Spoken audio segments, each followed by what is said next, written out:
I am going to start first day of school. Whew, short lunch, so I'm going to be quick with this. But I'm going to start with a question. What is like the average amount of existential crises that people go through? And is 5 too much? And because that's me.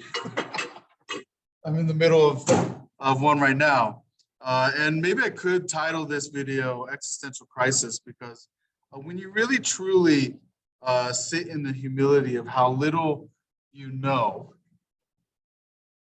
like you want to do it because you heard Socrates say, Socrates like, hey, the person who admits that they know the least, like they're actually the wisest.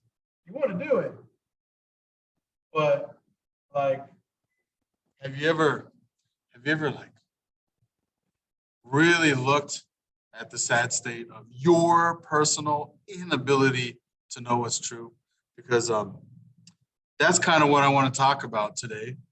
And one of the things that really initiated a lot of this was from a dear friend, this quote right here. Why don't you read it?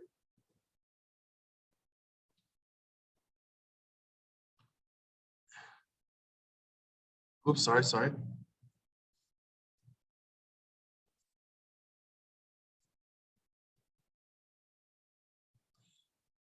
So this is what I really want to focus on.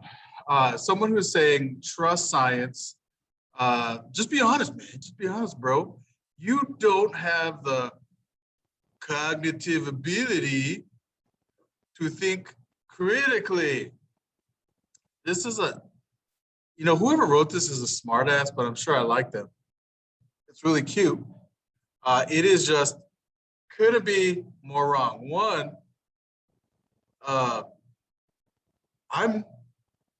I have done all I can to be able to think critically. And by some pretty objective measures, I have pretty strong cognitive ability.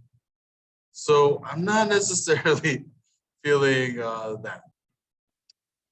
So am I having like a blind faith? I don't believe I am, so let me explain. But before I do, I really want to just focus particularly on you don't have the cognitive ability. Let's focus there for a second. First of all, human species has been around for a couple million years, and if you looked at their brains, they had the same exact cognitive ability we do. There's no evidence that our brains have more horses under the hood than our most ancient ancestors. But talking about cognitive ability, I think it is first super important to get a little humble. And for a second, like what I'm about to accuse humanity of, I want you to for a second realize two things. One, you are part of humanity. And also that humans are more closely related to bonobos. I say this a lot because it just blows my mind.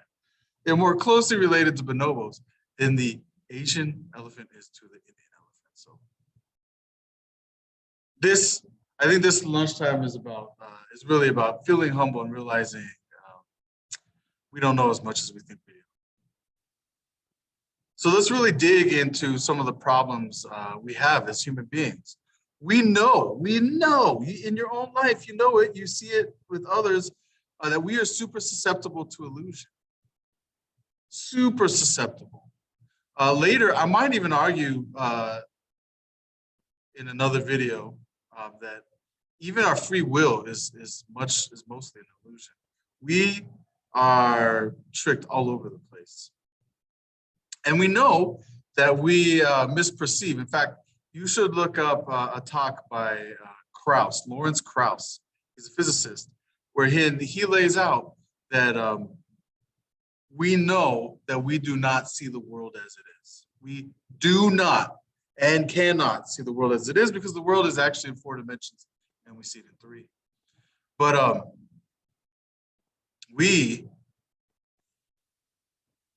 we are not only susceptible to misperception, it is actually how we learn. Guys, Piaget, and he's still taught today, so I imagine it's upheld a lot, but Piaget taught us that the way we, oh, son of a,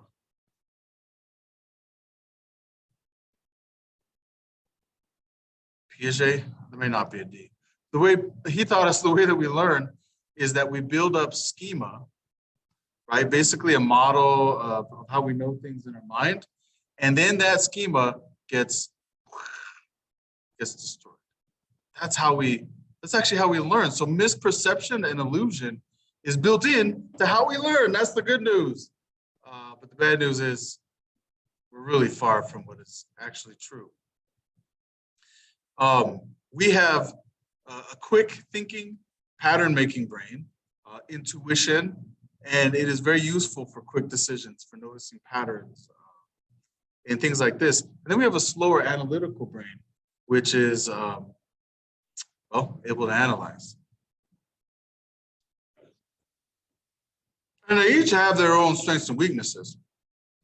But the weakness of the quick brain and of the intuitive is that we can feel so certain about a thing and be totally wrong. If you have not experienced this in your life, you haven't thought enough. Like, start thinking more. We can be so wrong. I mean, think about it. The like top medical thing for a long time was bloodletting. They were so sure that that's how you cure people because it made sense, because the pattern-making brain was like, well, it comes from bad blood, so if we let out bad blood, then people will get cured. You know, we're in a complex world, and so sometimes our pattern-making brain will take over. People back in the day had every reason to think that the sun was actually Apollo in his chariot going across the sky. Like, that's what they thought. They had every reason. It was not true. And I'm going to end with this because there's a few more minutes in my lunch. My recent realization. First, there's somebody I follow who I think is like super aware of all of this. Actually, like, and in my opinion, has done a great job of staying away from illusion and misperception and from bias. Guys, this is the big one. Oh my gosh. Oh my gosh. Bias is part of the things that really makes us perceive. Have you ever noticed that you have friends watch the same video and they're like, oh, so-and-so won. And then the other person's like, what are you talking about? We perceive things based on our bias. I think the most binding example for me in junior college, asking, hey, why are we attracted to women without arm hair? Like, that's totally not natural. Guys, our bias, the way we see the world, is so strong that it even affects what we're attracted to. Like, there's some universal things, obviously, but like being attracted to hair or not hair is not. Guys, that's how strong our bias is. We see things totally different because we're writing stories. Oh, wait, what is that? What is that called, by the way? Oh, thank you, Piaget. Thanks for the word. It's called schema, right? We are constantly putting into our schema certain narratives, certain biases, because we're human and we have that quick pattern-making brain, and because this world is complex. And my recent realization, I need to get this over with, my recent realization was that even the most disciplined at checking their bias are blatantly biased. And the really tough thing to get off of that was like, oh my gosh, if that dude who is so good at being disciplined and checking their bias, who taught me about checking the bias, is super biased, like maybe my impression that I'm checking my bias adequately is an illusion. Maybe I need to check some more, right? All right, so this is the dire state all us humans find ourselves in. I think I need to leave it at that because there's not much time in lunch. I try to end every Lefty lunch with some kind of concession. And my concession is I definitely have bias. And I'll give you an example. This is a tough one. And I'm not saying I have a specific position yet on this. I'm saying my position is changing. I definitely had a bias on gun control. I am somebody who's all about systemic change. I'm a utilitarian, so I'm looking for where are we seeing the biggest impact for good or bad? What interventions will give us the biggest impact? I didn't stick to my guns on that because of my bias when it came to the whole story. And I think my friend Troy on this kind of called me out on this. I was super biased on the narrative about gun control and gun laws, and maybe even misinformed on some things. Like I thought gun shows, you could just show up and buy one. Apparently I was incorrect on that. Why? Well, because my launching pad for learning about what's going on in the world is mainstream media, mainly New York Times, whatever shows up on Google News. And then it's also my pundits, my left-leaning pundits. So this narrative was building like, oh man, look, everybody's getting shot. We have way more guns than everybody else. Look, it correlates. And, I know that correlation isn't causation. I know that.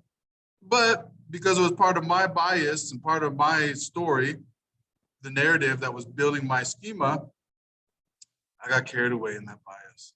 So, guys, we are in a dire, dire state, all of us. But don't worry, this is all I'm just trying to show our position so I can show you eventually that there is hope. Guys, there is hope.